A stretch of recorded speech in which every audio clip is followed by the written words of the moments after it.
আসসালামু আলাইকুম ছোট্ট বন্ধুরা, কেমন আছো? আশা করি ভালো আছো। ম্যাথ অ্যান্ড সায়েন্স একাডেমির পক্ষ থেকে তোমাদেরকে স্বাগত জানাচ্ছি।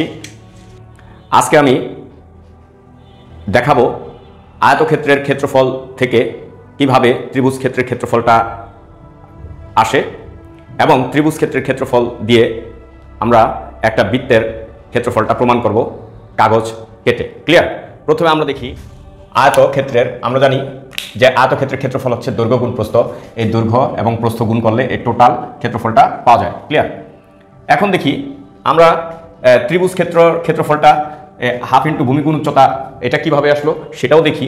যে আমি যদি এই আয়তক্ষেত্রের সমান একটা আয়তক্ষেত্র এখানে আঁকলাম, আঁকা এই পাশ থেকে এই পাশে একটা কর্ণ আঁকলাম। এখন এটাকে যদি মুছে দেই তাহলে এটা কি হলো, মানে এটা যদি প্রস্থ ধরি, এটা দৈর্ঘ্য ধরি, তাহলে কি দৈর্ঘ্য গুণ প্রস্থ, কিন্তু আসলে দৈর্ঘ্য গুণ প্রস্থ কি, এটার অর্ধেক।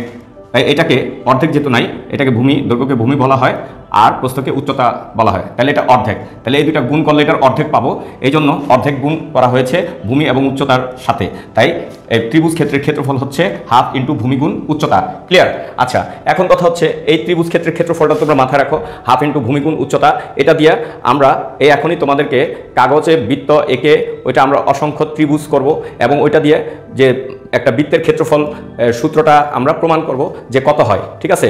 কারণ আমরা তো এই পর্যন্ত মুখস্থই করে আসছি, কিন্তু আসলে এটার প্রমাণটা একটু দেখলে আমার মনে হয় সূত্রটা কিভাবে আসছে মানে মজাই লাগবে। দেখাচ্ছি একটা এই যে বৃত্ত, এই বৃত্তটাকে আমি অঙ্কন করে অসংখ্য মানে ছোট ছোট ত্রিভুজ বানিয়েছি।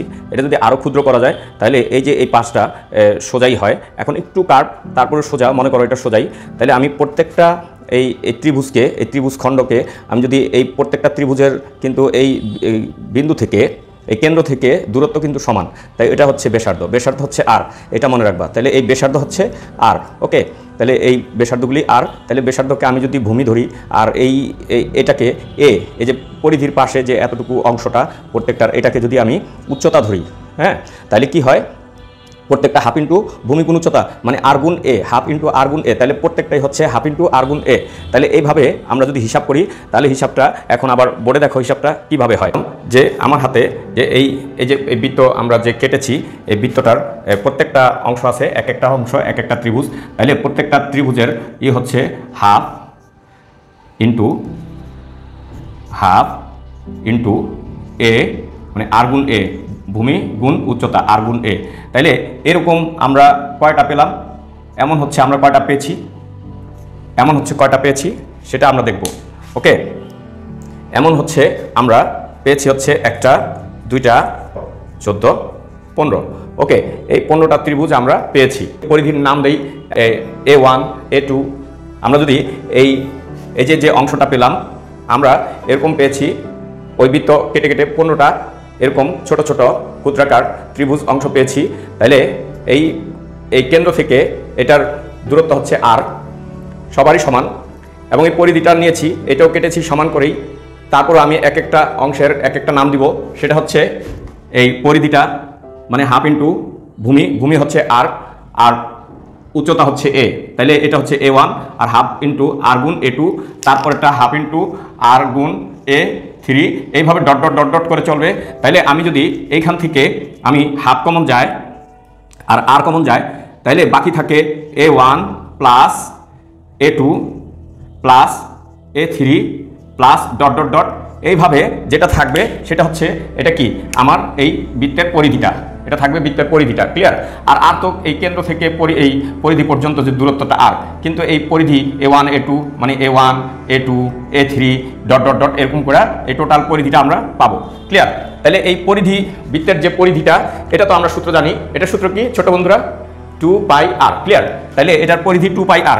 ওকে, এই পরিধি 2πr, তোমরা আরেকটা ভিডিওর অপেক্ষা থাকো, পরিধির যে 2πr, ওকে, এটা নিয়ে আলোচনা করবো, এটাও তোমাদেরকে প্রমাণ করে দেখাই দিব। ক্লিয়ার?